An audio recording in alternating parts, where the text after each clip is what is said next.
I think the odds are that the phase one ceasefire will go ahead, largely because, at least according to my understanding, Donald Trump has put enormous pressure on Netanyahu to agree to terms that otherwise Netanyahu might not have considered, in order for Trump to be able to declare that it was his involvement that brought the deal to fruition after these many months of negotiation.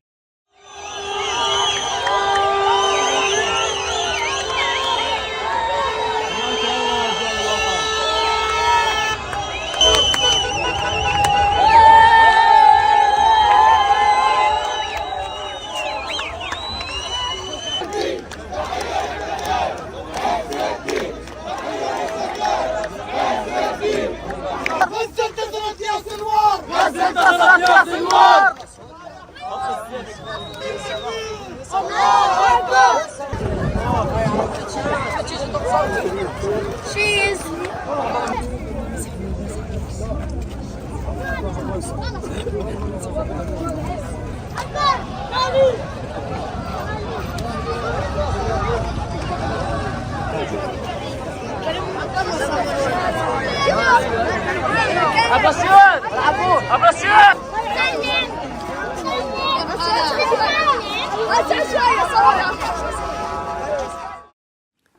Greetings, one and all. Super Sundays here in the Holy Land, in the holy city of Elon Moreh, Shechem, a few minutes away from my holy yeshiva. We are on the 19th day of Tevet 5785. As always, these classes are for the sake of heaven, to remove the divine presence from the exile by improving, by moving ourselves forward. One little step today, one little step equals a gigantic step of yesteryear. And of course, here on earth, thanking the super channel of Mike, Voice of Judea, and all of the great, tremendous, kind, charitable work that he does with all the volunteers, protecting the Jewish people in so many ways. Also, last but not least, the greatest blog, Tomer Devorah, Palm Tree of Deborah. Check it out. If you have some time, it's well worth your time. Okay.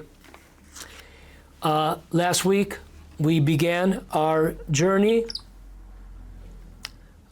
down the long and winding road of betrayal, alliances, backstabbers that Jewish people have felt over its history.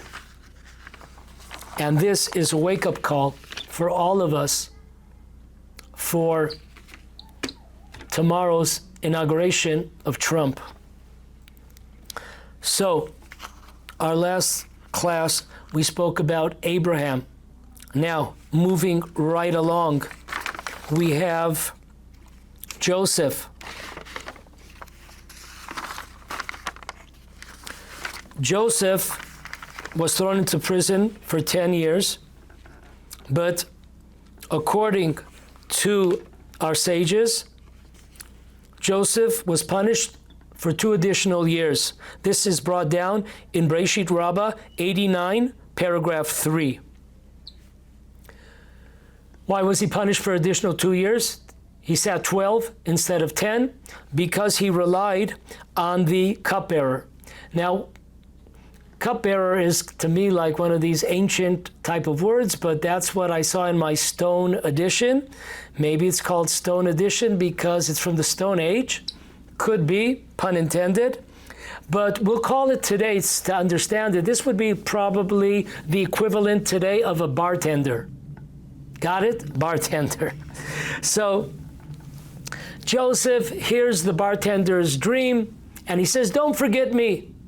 And he's punished for 2 years. Now this is tremendously unusual, because we know in Judaism we are not allowed to rely on miracles. We have to make natural efforts.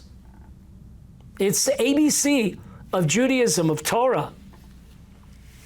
We have to put in an effort. Everybody according to their level of faith, that's for sure. So why in the world is Joseph punished? Joseph is sitting 10 years in prison. He's sitting 10 years in prison. Isn't enough enough? Why is it so? Why is he punished? He just asked the bartender he told him, your dream, you will be freed. You will return to your original career in the palace. Good news.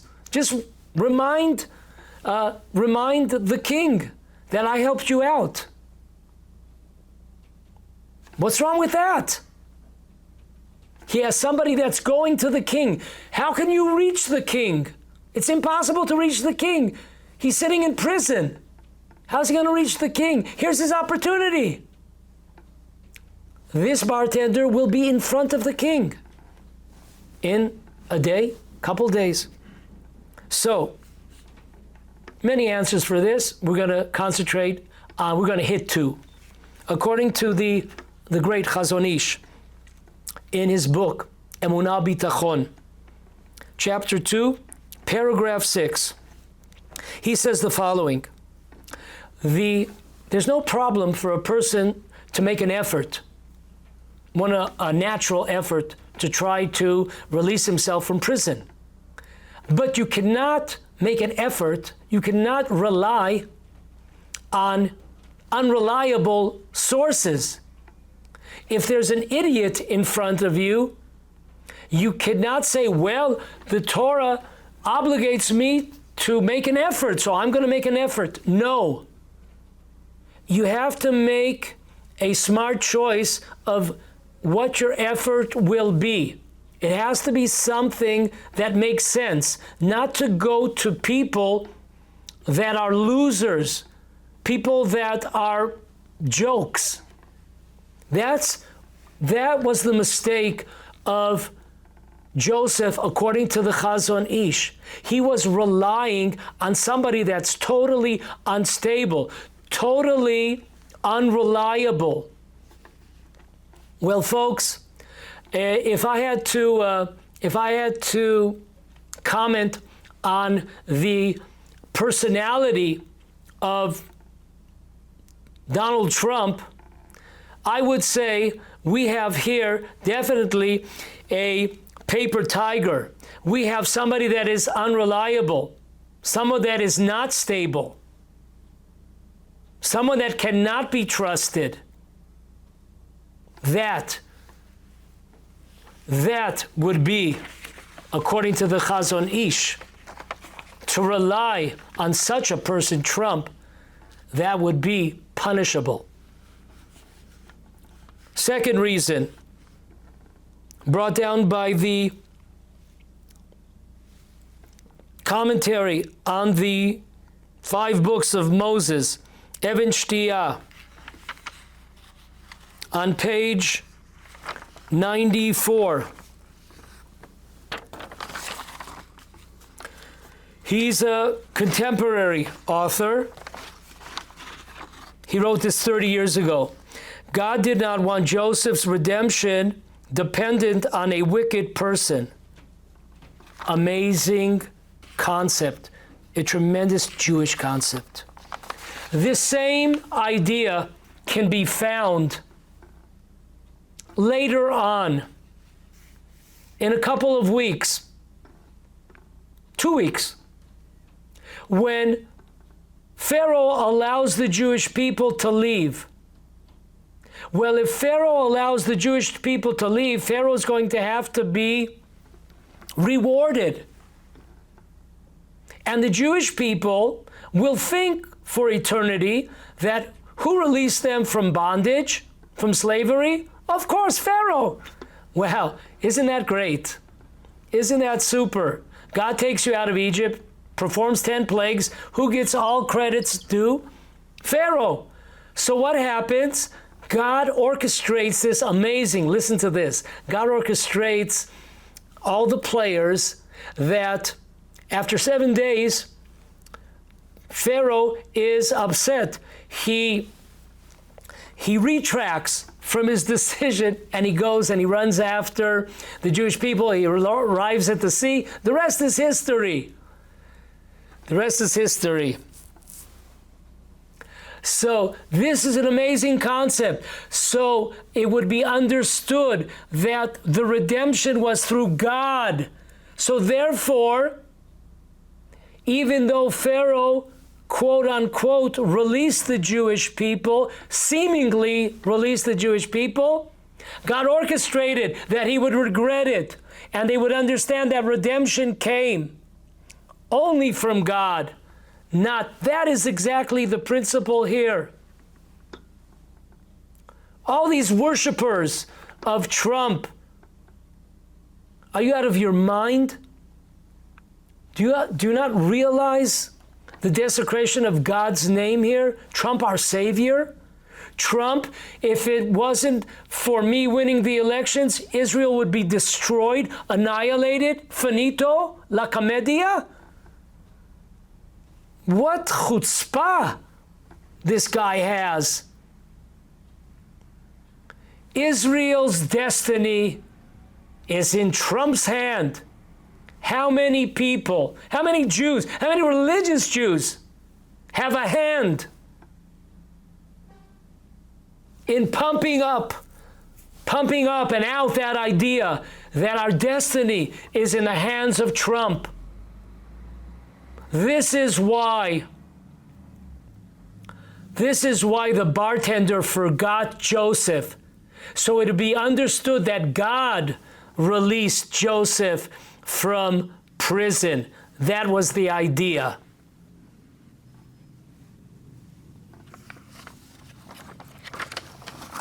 Moving down the line.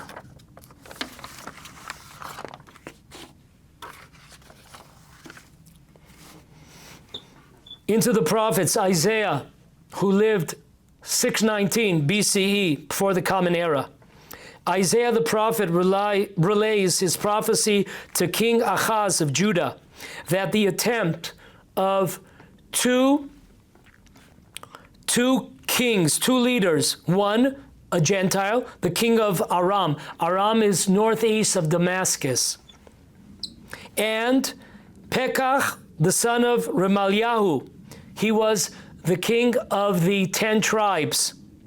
Both of them would try to conquer Jerusalem, but they will fail. This was the message, this prophetic message from Isaiah to the king of Judah, King Ahaz, that even though there will be a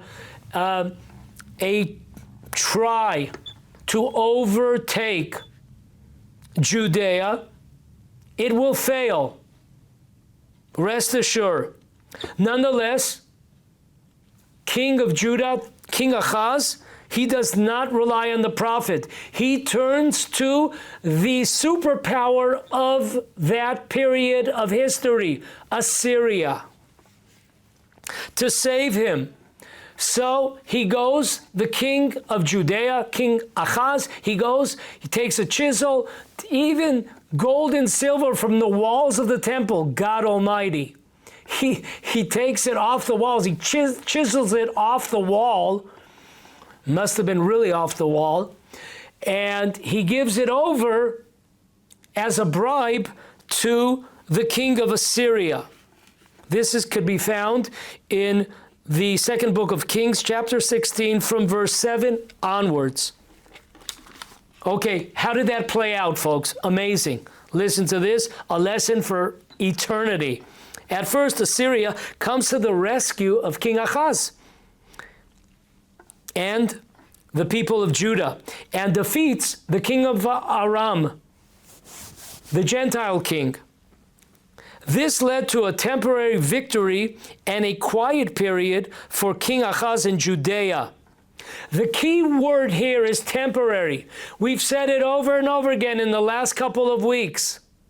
Can Trump do good things? Possibly, yes. But the long run, when the fat lady sings, no. Like all the predecessors,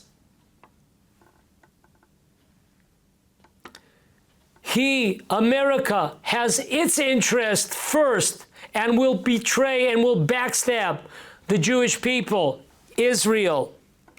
Take it to the bank. Temporary, yes.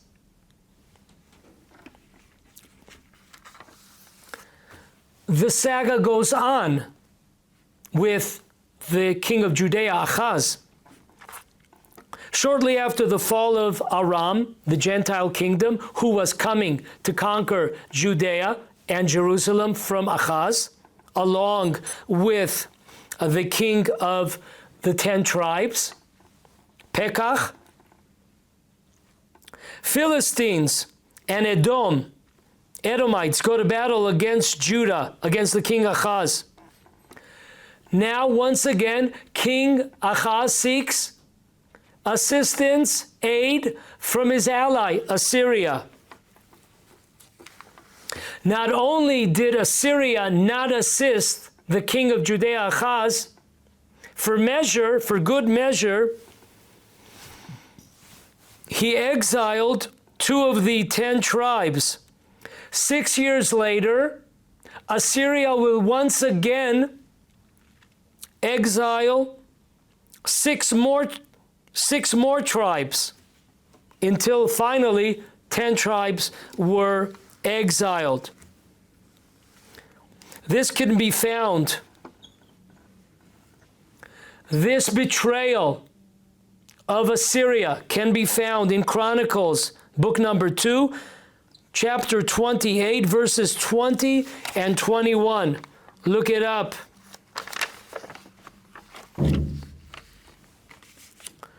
This concept of Assyria betraying the Jewish people, just like there's some type of, there's an expression in Latin, tu brutu.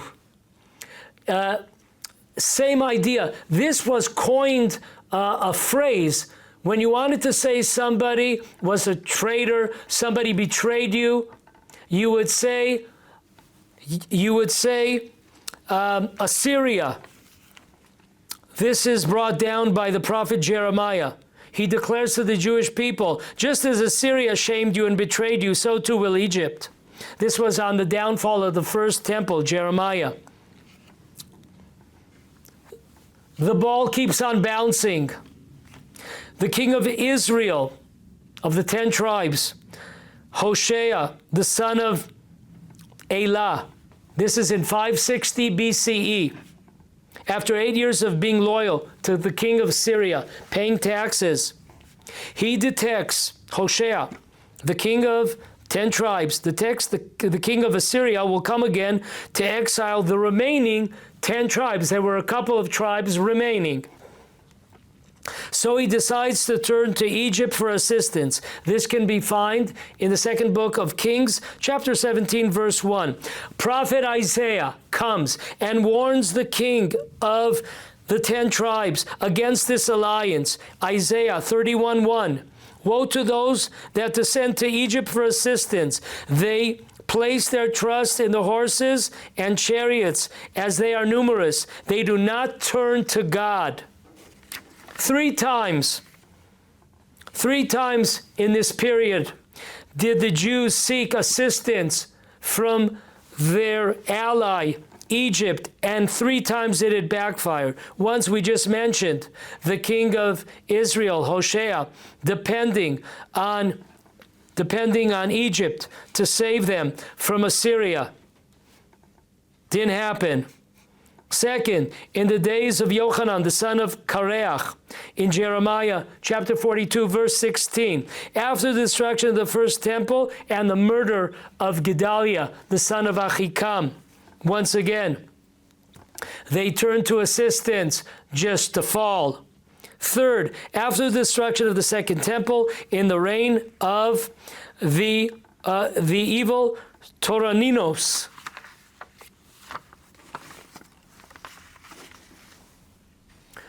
The king of Judah, the last king of Judah, Tzidkiyahu, in 460 BCE. King Tzidkiyahu had a covenant with the king of Babylonia, Nebuchadnezzar, to be loyal to Babylonia. King Tzidkiyahu of Judah revolts against Nebuchadnezzar, relying and depending on Egypt. Once again, the super empire of the time. They will come to our rescue. They will be our saviors, the Egyptians. Well, Egypt betrays Tzidkiyahu. You could look it up in one of three places. Ezekiel 17:15, Jeremiah chapter 37, Ezekiel chapter 30. The beat goes on. Judah, the hero of the story of Hanukkah, from the Hashmonai family, Judah the Maccabee. He cuts a deal. He makes a covenant with Rome. If Rome is attacked, the Jews will come to their aid, and vice versa. This is written in black and white in the first volume of the book Maccabees, chapter 8.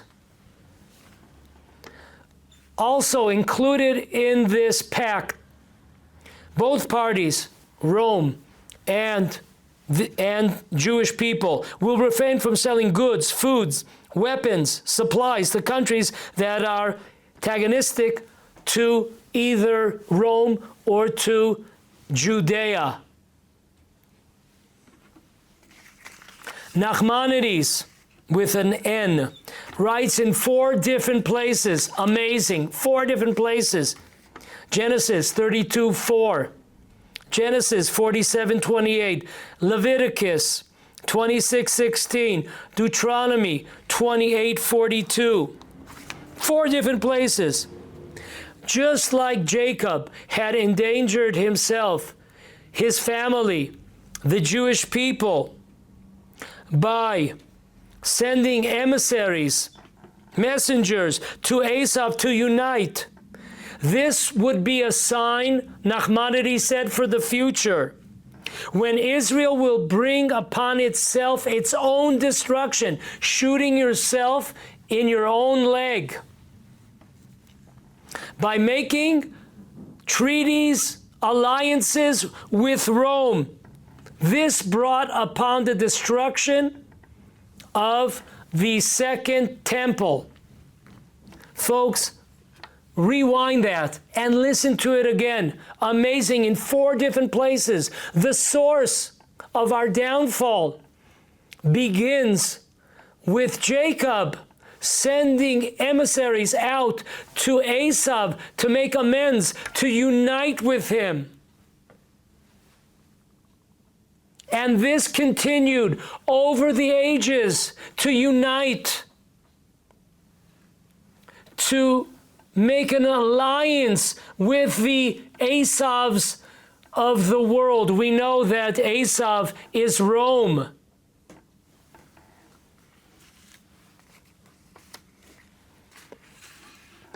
Folks, you can't make this stuff up. We know that this inauguration, January 20th, Jewish month of Tevet. Tevet is one of 3 months.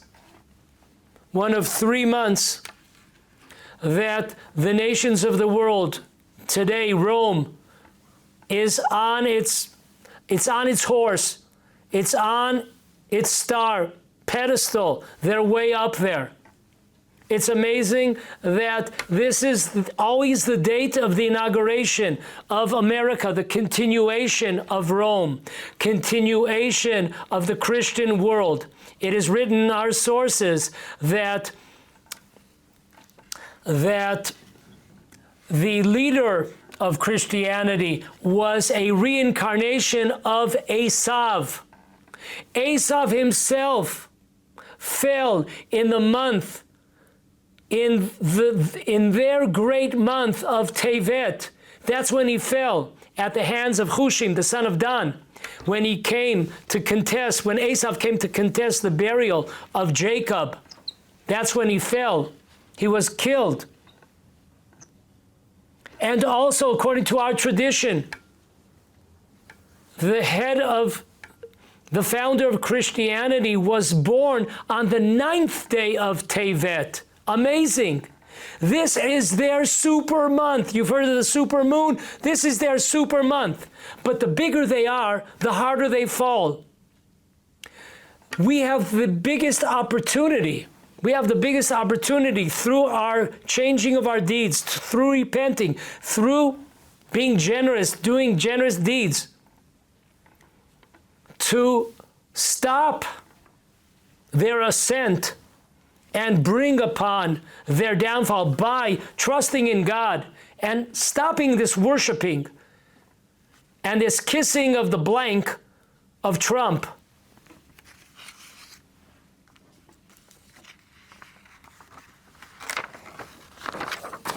Continues during the time of the Hashmonaim, the Maccabees. Tryphon had great ambitions to conquer Asia and its surroundings. He realized that Yonatan, one of the 5 sons of Matityahu, Yonatan the Maccabee, stood in his way. Yonatan meets up with Tryphon from the Syrian Greeks.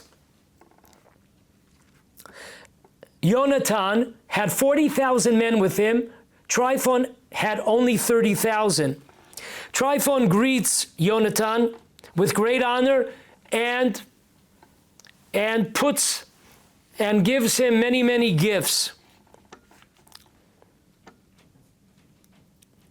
Tryphon agreed to put the entire Syrian Greek army in the land of Israel under the jurisdiction of Yonatan. Yonatan would not, and the Jewish people would not have to deliver taxes to the various Syrian Greek provinces. Tryphon declared to Yonatan that since there was now peace, no war, there was no need for so many troops. Yonatan agreed. Now that they have this deal, they have this alliance, they have this pact, agreement, this ceasefire, you cease and I'll fire. Yonatan sends back to the army bases all but 1,000 men. While both men, Tryphon from the Syrian Greeks and Yonatan, were in the city of Acre, Tryphon turns on Yonatan and kills him and his 1,000 men. This was in the year 143 BCE, 22 years after the story of Hanukkah. Next, no stopping here. How many times could we make the same foolish mistake? Those that do not learn from history are bound to fall. Queen of Israel, Shlomit Tzion. She ruled from the year 76 to 66 BCE. When she ruled, when she took over, tranquility returned to the land of Israel.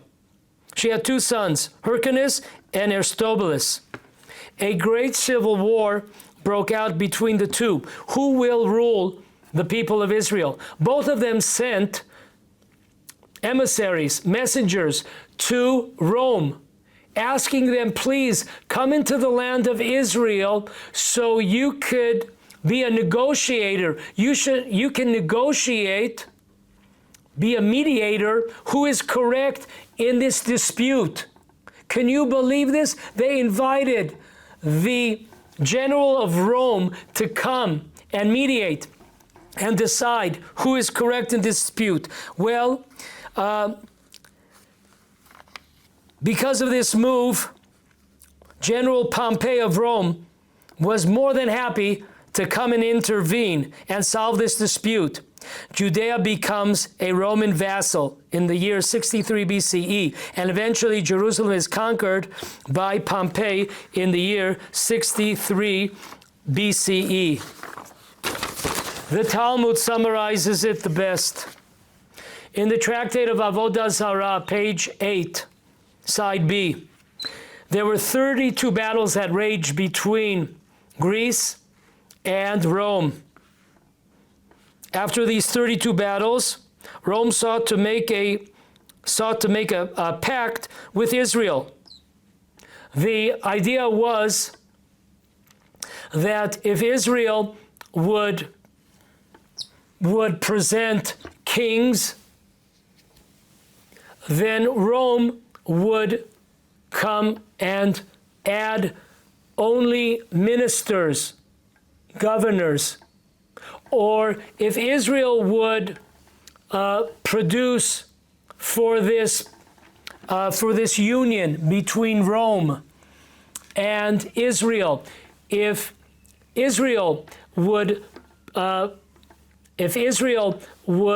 present governors or ministers, then the Romans would present to this coalition kings.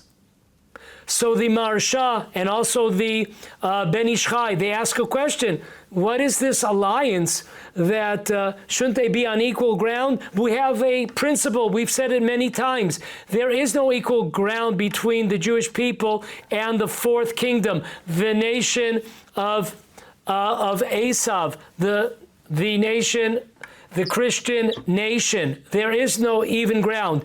One on top, the other one on the bottom. If we're kings, they're ministers. If we're ministers, they're kings. That's an amazing take by these two commentators. Anyways, the Talmud tells us that this treaty, this coalition, succeeded for 26 years. 26 years. However, after 26 years, the Romans betrayed the Jewish people and destroyed the temple and destroyed the Jewish people, annihilated the Jewish people, pulled a genocide on the Jewish people. Folks, once again, temporary.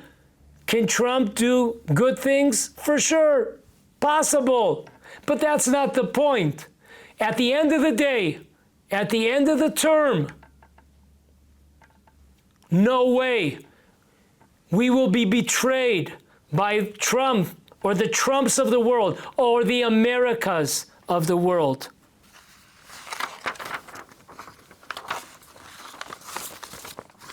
Summarizing.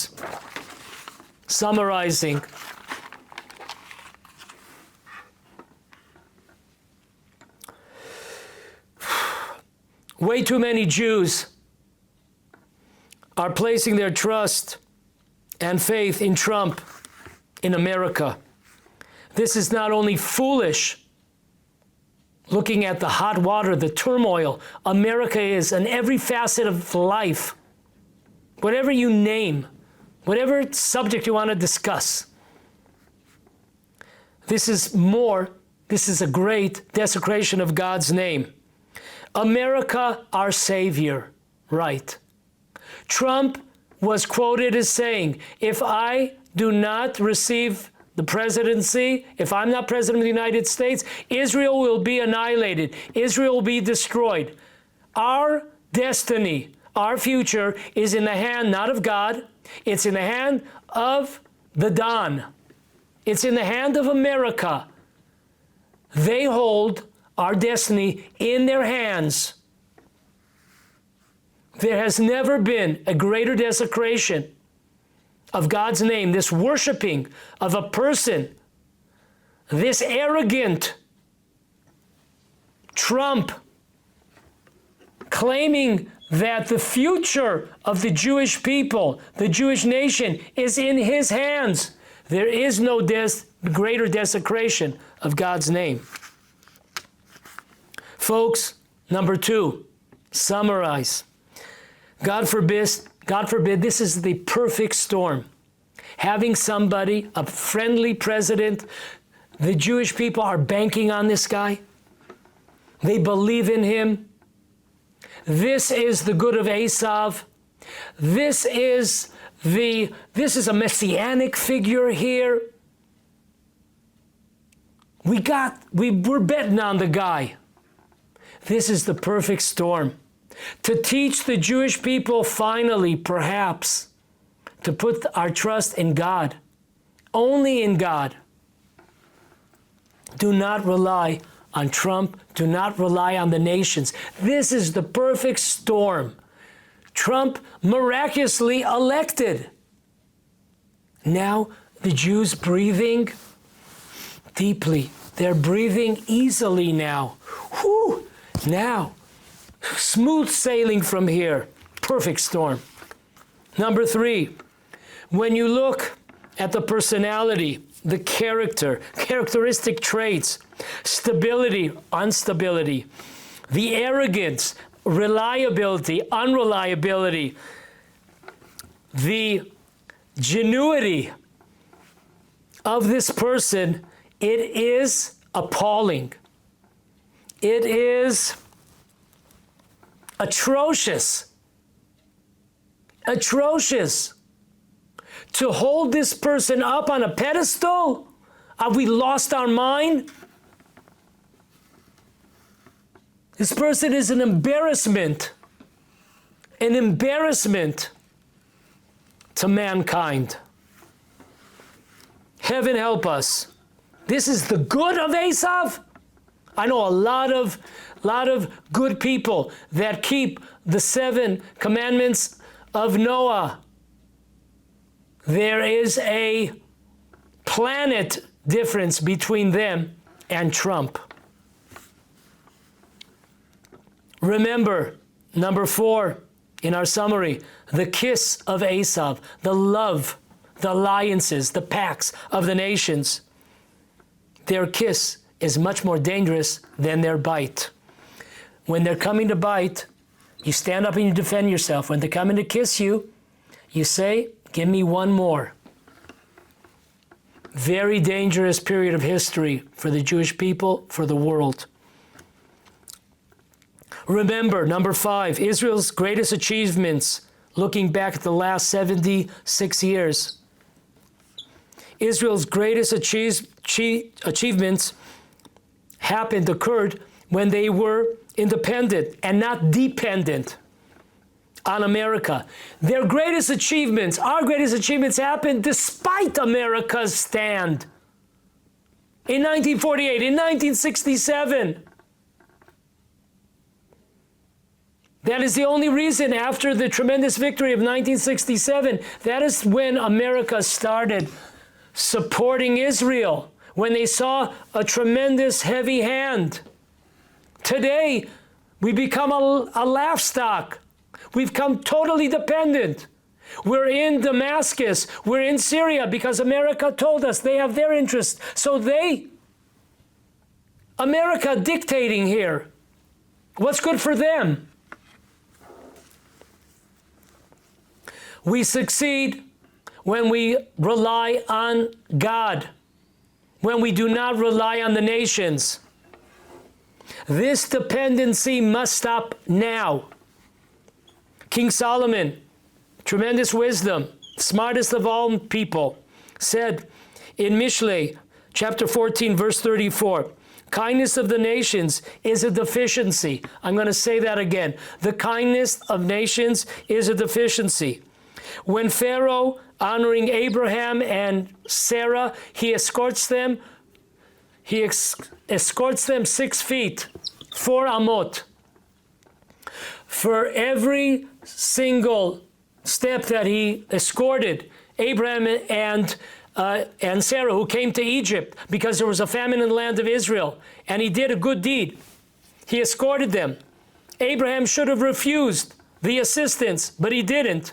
Therefore, our sages tell us in Sota, page 46, that Pharaoh merited to subjugate the Jewish people for 400 years.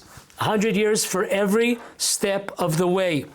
It goes on. Nebuchadnezzar was once caught honoring God's name.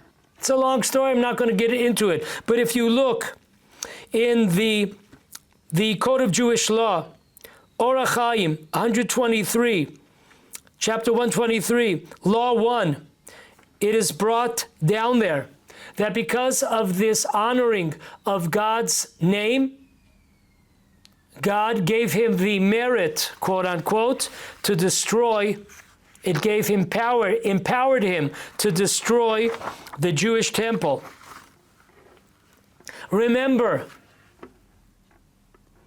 if we're looking for handouts, if we're looking for the kindness of nations, this allows the exile to continue. This extends the exile. This gives them merit.